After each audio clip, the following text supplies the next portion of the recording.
Voici donc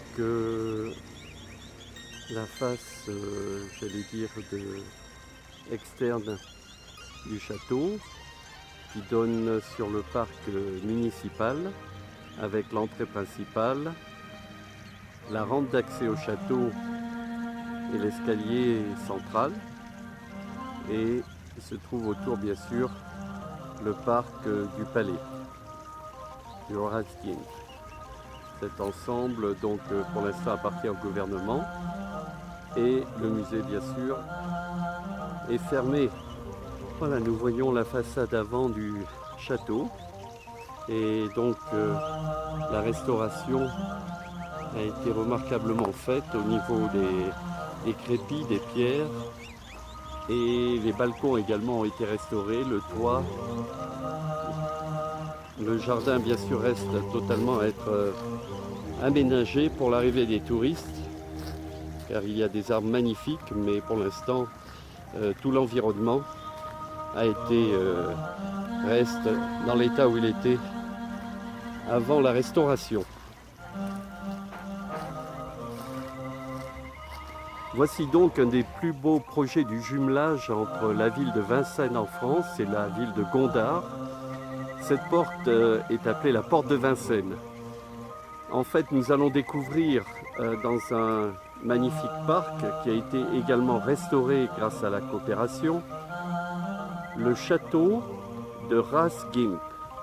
Ce château est un château qui appartenait aux empereurs et qui était en fait celui du chef de son armée.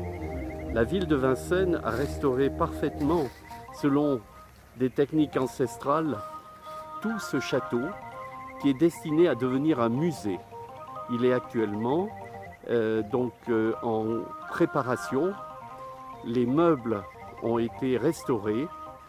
Ce château a une histoire extrêmement longue et ancienne, à la fois historique et douloureuse, parce qu'il fut bien sûr le château de l'empereur Haïlé Sélassié, qui a encore ses salles de bain, ses meubles, etc.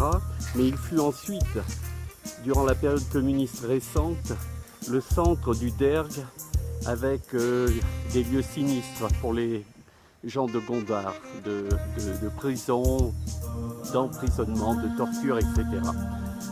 Ce château est donc constitué d'un bâtiment central et de plusieurs tours.